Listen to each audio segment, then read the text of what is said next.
না না না না, কিচ্ছু ভালো লাগছে না। আরে কিছুতেই তো কিচ্ছু হচ্ছে না। কি হচ্ছে না মহারাজ? আমি থাকতে কোথায় কি আটকাচ্ছে? জলও পড়ছে, পাতাও নড়ছে। পাগলা হাতি মাথা নাড়ছে আর মন্ত্রী মশাই যা ঝাড়ার ঝেড়ে যাচ্ছে। হচ্ছে না কি বলছেন মহারাজ? হ্যাঁ, হবার আর কি বাকি আছে? হ্যাঁ, নড়ছে, পড়ছে, ঝাড়ছে, বলি হচ্ছেটা কি? না না, গোপাল বলছে ঝেড়ে কাটতে। কি গোপাল, তাই তো? হ্যাঁ হ্যাঁ, ধরে নিন কতকটা তাই। তবে যা শুনেছেন শুনেছেন, এবার চেপে যান। বেশি ঝাড়াঝাড়ি করলে যে হাটে হাঁড়ি ভেঙে যাবে। আরে ভাঙতে আর বাকি আছে কোথায়? ভেঙেই তো যাচ্ছে। রাজ্যের কোথাও তো কোনো উন্নতি চোখে পড়ছে না। ও দুঃখে দুঃখে আমার মনটা কেমন ভারী হয়ে যাচ্ছে। কি করে কি হবে মহারাজ? রাজকোষে যে টান পড়েছে। কেন কেন কেন টান পড়লো কেন? তার মানে তো আয় থেকে ব্যয় বেশি হচ্ছে। নর্দমা হয়ে গেছে মহারাজ। রাজকোষের অর্থ পচা জলের মতো হুড়হুড় হুড়হুড় করে গলে যাচ্ছে। উমা, নর্দমার জলে গন্ধ, রাজ্যের উন্নতিও বন্ধ। বন্ধ বললেই হলো? রাজ্যের উন্নতি বন্ধ মানে তো ওই প্রজাদেরও উন্নতি বন্ধ। আমার গণনা বলছে ঘোর দুর্দিন আসছে। রাজ্যের মান সম্মান সব রসাতলে যাবে। রাহুর নজর পড়েছে, শনির দোষ কাটাতে হবে। সর্বনাশ! কিন্তু এত অর্থ সব যাচ্ছে কোথায়? কি আর করবেন মহারাজ? কি করে সামলাবেন? হ্যাঁ, এত বড় রাজ্য চালাতে গেলে ব্যয় তো কিছু হবেই মহারাজ। আর সর্ষের মধ্যেই ভূত থাকলে তাকে তাড়াবেনি বা কি করে? তবে তারও ব্যবস্থা আছে। হ্যাঁ, ব্যবস্থা আছে বলছো? মানে ওই যা হয়, ওঝা ডেকে ঝাঁটা পেটা করতে হবে। একে রাজ্যের এই অবস্থা, তার উপর আবার ভূত টুত ডেকে গোপালটা ভয় দেখাচ্ছে। ভাবুন একবার মহারাজ। না না, আমার তো মনে হচ্ছে মন্ত্রীমশাই ঠিকই বলেছেন। রাজ্যে শান্তি আর শৃঙ্খলা রাখার জন্যই খরচ তো করতেই হবে। সুরীর সাক্ষী মাতাল। তলায় তলায় রাজকোষ ফাঁকা করে এখন একেবারে গলায় গলায় বন্ধুত্ব দেখানো হচ্ছে। কিন্তু এরকম ভাবে চললে যে রাজ্যে ঘোর দুর্দিন নেমে আসবে। আর কি করা যাবে? রাজ্যের আয় বাড়াতে হবে, না হলে নবাবের কাছে ভিক্ষে চাইতে হবে। ওরে বাবা, এ তো মরার ওপর খাড়ার ঘা। না না, আমি আর কিছুই ভাবতে পারছি না। ও মন্ত্রী, মন্ত্রী, দেখো দেখো কি করে কি করা যায়, দেখো একবার। দেখবই তো মহারাজ, 100 বার দেখবো। আমি যা দেখার সে তো দেখবই। তবে তাতে রাজ্যের উন্নতি হোক আর না হোক, আমার বিলক্ষণ হবে। কথাতেই তো আছে, আপনি বাঁচলে রাজ্যের নাম। না, মন্ত্রী মশাইয়ের হাবভাব আমার খুব একটা সুবিধের ঠেকছে না। মহারাজ নিক না নিক, আমাকে আমার মতো করে খোঁজ খবর নিতেই হবে।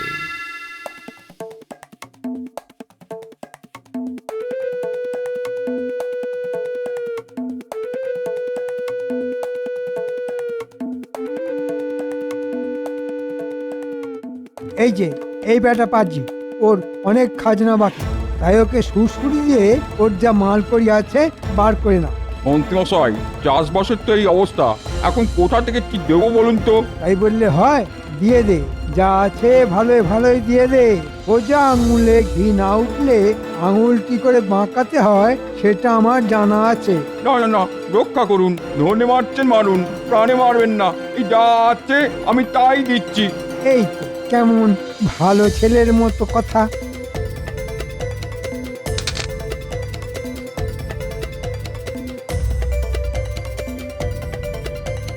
এই যে মানিক চাঁদ, বেশ তো রসে বসে আছো। ওদিকে মহারাজের খাজনা ভরার কি হবে? এই তো সবে ধান বুনেছি মন্ত্রী মশাই, ফসল উঠলেই দিয়ে দেব। এটা কি মামার বাড়ির আবদার নাকি? হ্যাঁ, যে যা খুশি করবে। আরে হাঁ করে দেখছিস কি? যা ঘরে ঢুকে কেড়ে নে।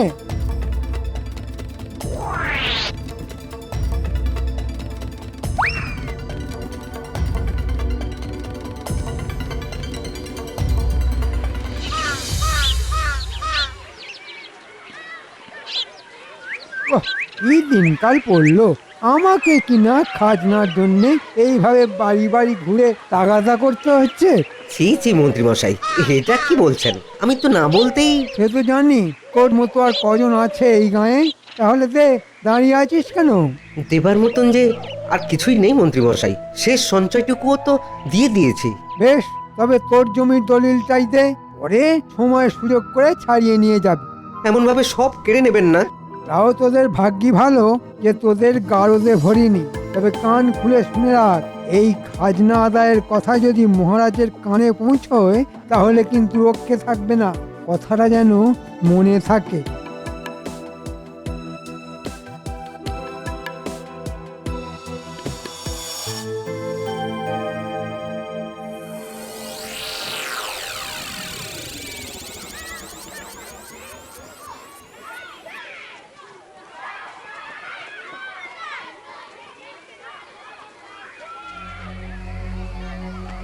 এই তো এতক্ষণে বেছে বেছে ঠিক দোকানে এসেছি।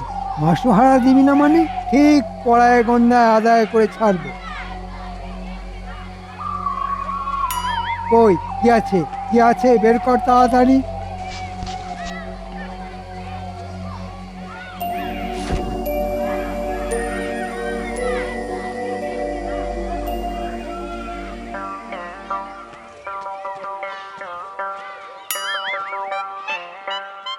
ও বাবা, মা লক্ষ্মীর কৃপায় এই দোকানের বিক্রি বাটাও তো নেহাত মন্দ নয় দেখছি। ওই কম করে 100 মোহর আদায় না করে আমি কিছুতেই নড়বো না। এর দিকে ঠিক খেয়াল আছে, ঠিক মাসহারা নিতে চলে এসেছে। আহা, যা বলবি ভালো করেই বল না, অত মিউ মিউ করার কি আছে? না না না, কই মানে আমি তো কিছু বলিনি। বেশ, তাহলে না হয় আমি বলছি। যেমন মধু দেখলেই মৌমাছি ভন ভন করে, তেমনি আমিও চলে এসেছি না ডাকতেই।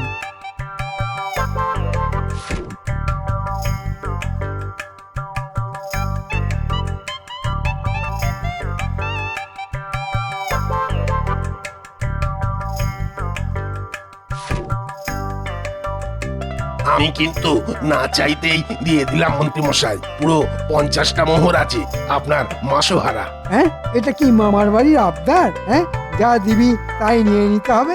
মামার বাড়ি বলুন আর দাদুর বাড়ি বলুন, এর বেশি দিতে হলে আমি আমার দেশের বাড়ি চলে যাব। হ্যাঁ, আমাকে টুপি পরানো হচ্ছে? তুমি চলে গেলে এই দোকানের কি হবে? আমি দোকান বেচে দেব। ওরে বেটা, বলে কি দোকানই বেচে দেবে? না না, যা পাচ্ছি এই তালে হাতিয়ে নি, পরে যদি এটাও না জোটে।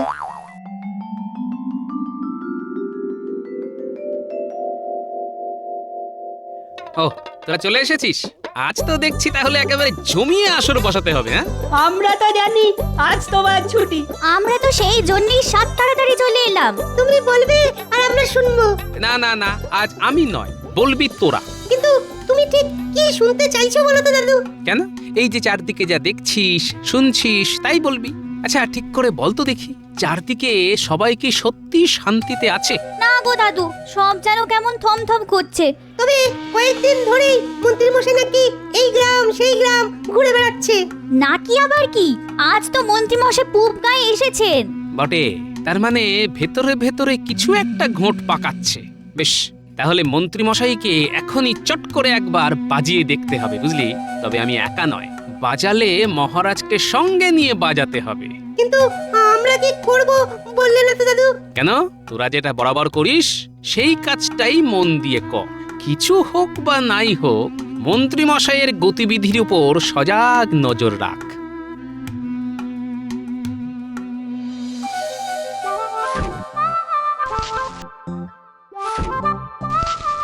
আজ মনে হচ্ছে মন্ত্রীমশাই বেশ ভালো দাম মেরেছেন। যা মেরেছেন মেরেছেন, কিন্তু আমাদের ভাগটা বুঝে নিতে হবে কিন্তু। সে আর বলতে। নে নে, তাড়াতাড়ি হাত চালা। কে যে আবার কখন তককে তককে এসে হাজির হয়ে যায় কে জানে। ওই কদিন ধরেই তো হিসেবে ভালোই গড়বিল করছেন মন্ত্রী মশাই। মনে হচ্ছে ময়দান একদম ফাঁকা, এদিকে কেউ নজর দেবার নেই। আহ, আস্তে আস্তে, সেই জন্যই তো বলছি মোহর টোহর যা আছে সব ঝপাঝপ জায়গায় পাঠিয়ে দে। সময় থাকতে সব সরিয়ে ফেলতে হবে। সরাতে আর বাকি রাখলেন কই? প্রজাদের মালকড়ি তো একদম হালকা করে দিয়েছেন। তবু যত খাই ততই যেন মনটা আরো খাই খাই করে। নে, তোরা আর দেরি করিস না, যা যা, বেরিয়ে যায় ঝটপট।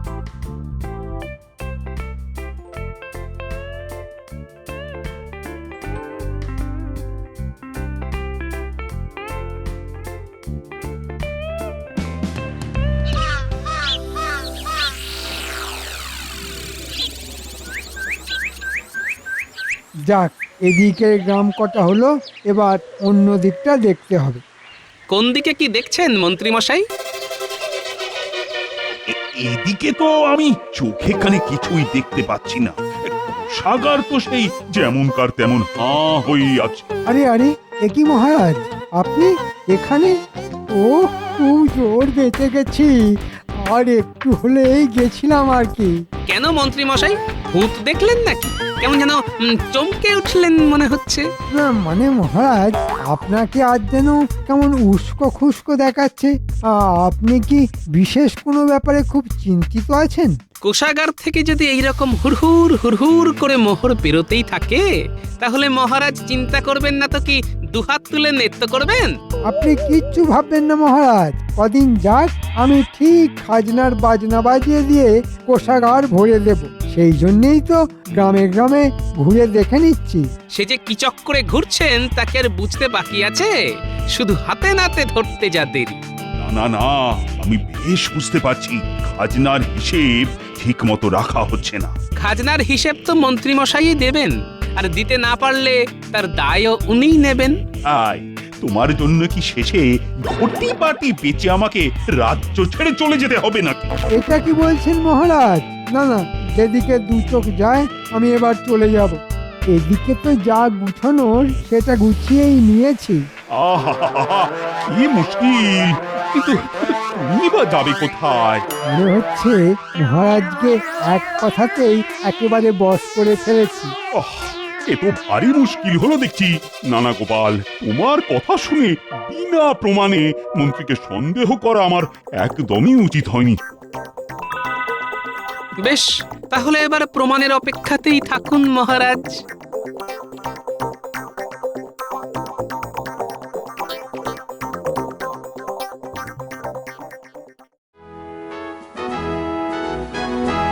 আরে আরে আরে, এ কি? সভা তো প্রায় ফাঁকা। রাজবৈদ্য, অমাত্য, জ্যোতিষী ওই গেল কোথায় সব? আর গোপালই বা কোথায়? গোপালের যে আবার কি হলো?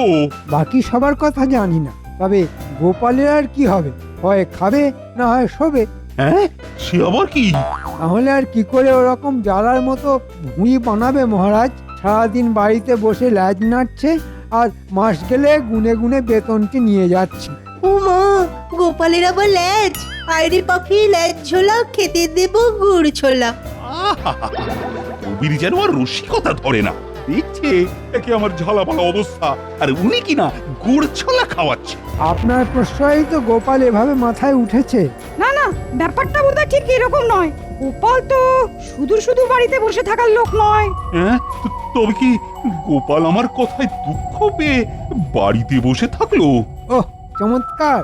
সাধু সাধু! খেটে খেটে হাতে পায়ে আমার কেমন খিল ধরে যাচ্ছে, আর গোপাল গোপাল কিনা বাড়িতে গোসা করে বসে আছে। মহারাজ, সত্যি সত্যি নগরে এক সাধু এসেছেন। সবাই বলছেন তিনি নাকি দুঃখহরণ বাবা, সবার দুঃখ দূর করে দেন। হ্যাঁ, সে আবার কেমন বাবা? তাই গ্রামগঞ্জ থেকে সবাই বাবার কাছে আসছে, এমনকি অমাত্য রাজ জ্যোতিষীও তো সেখানেই গেছেন। আমিও যাব মহারাজ, আমারও না খুব দুঃখ। ভেবেছিলাম তরোয়ালের এক কোপে 10 জনকে সাফ করে দেব, এখন তো তরোয়ালই তুলতে পারি না। হ্যাঁ, বলো কি, তোমার এখন এই অবস্থা? এই রে, ভুল করে ঠিকটা বলে ফেলেছি। মা, দুঃখ হরণ বাবা, আমার দুঃখ আর কে বুঝবে উনি ছাড়া? ভেবেছিলাম কবিতা লিখে করব জগৎ মত, তার বদলে গায়ে গতরে ধরলো ভীষণ বাদ। উনি বাবা। না না, বাবা যদি সত্যি সবার দুঃখ দূর করতে পারে, তাহলে তাহলে আমি যাব বাবার কাছে। আমার চেয়ে বড় দুঃখী আর কে আছে বলো তো? না, ওই বাবা সত্যি কিছু জাদুটনা করার আগে আমাকে এদিক সেদিক ছড়িয়ে রাখা সব মাল করি বাড়ি ভর্তি করতে হবে। যাই, আমি বরং সেই কাজটাই করি।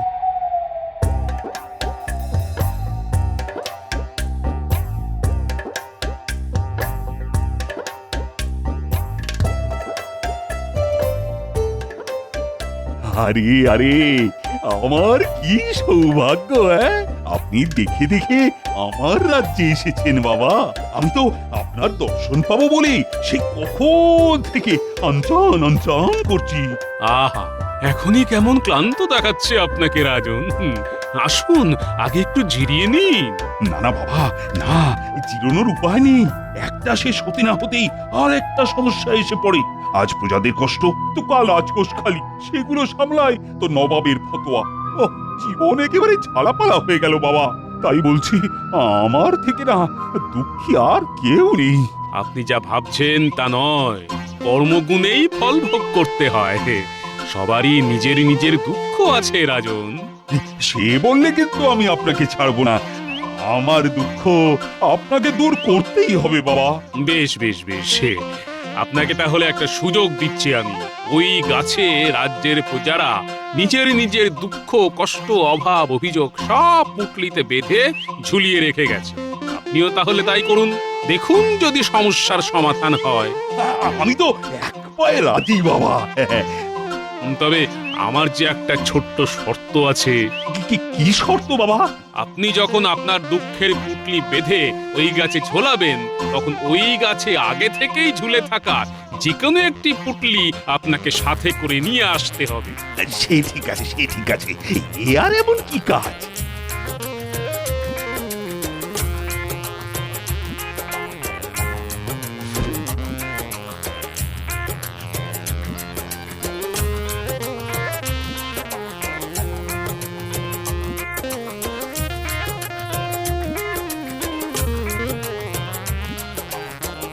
মুক্তিরই তো না হয় নেব, কিন্তু কিন্তু কোনটা নেব?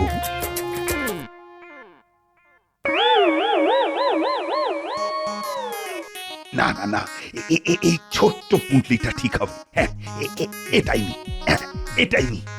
কিন্তু এটাতে কি আছে তা তো আমি জানি না। না না না না না, এটা নেব না, এটা নেব না। ওইটাই নি। ওরে বাবা, ওটাতে যদি আবার ভয়ঙ্কর কিছু থাকে, মানে কোনো জটিল ব্যাধি।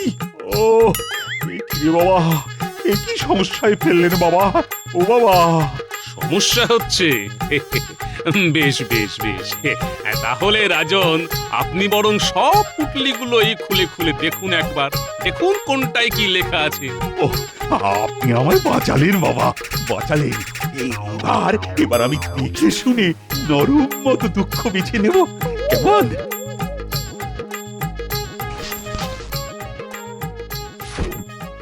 কি এতে তো লেখা আছে মন্ত্রী 500 মোহর নিয়ে গেছেন কেড়ে।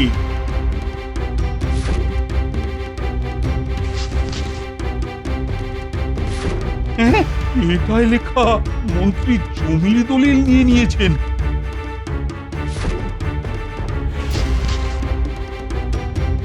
এটাই আবার কি লেখা আছে? হ্যাঁ, এটাই আবার লেখা মন্ত্রীর জন্য দোকান বেচতে হয়েছে। হ্যাঁ, চাষির সার কেনার অর্থ মন্ত্রী কেড়ে নিয়েছে। এখনো দেরি হয়ে যায়নি মহারাজ। আপনি যদি সবার দুঃখ দূর করতে চান, তবে আসুন আমার সঙ্গে। সবাইকে নিয়ে আসুন, একেবারে পাইক বরকন্দাজ নিয়ে।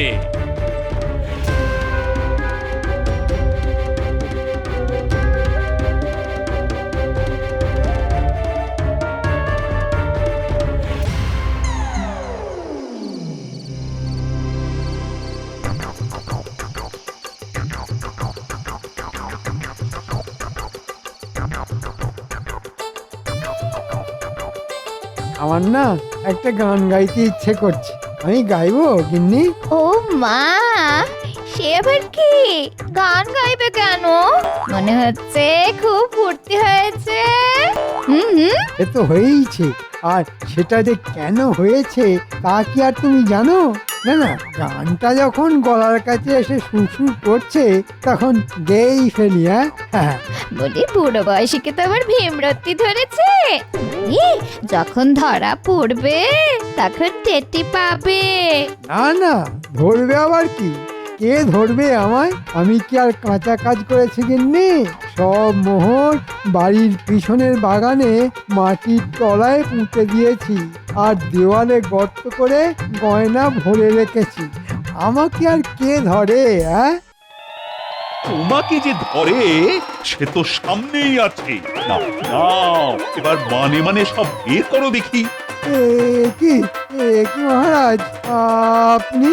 হ্যাঁ, আমি এই দুঃখহরণ বাবা আমাকে পথ দেখিয়ে সোজা এখানে এনেছে, আর তারপরেই তো আসল অপরাধী বামাল সমেত ধরা পড়েছে। কিন্তু আমি যে কোনো বাবা নই মহারাজ, আমি তো গোপাল। হ্যাঁ, তার মানে তুমি?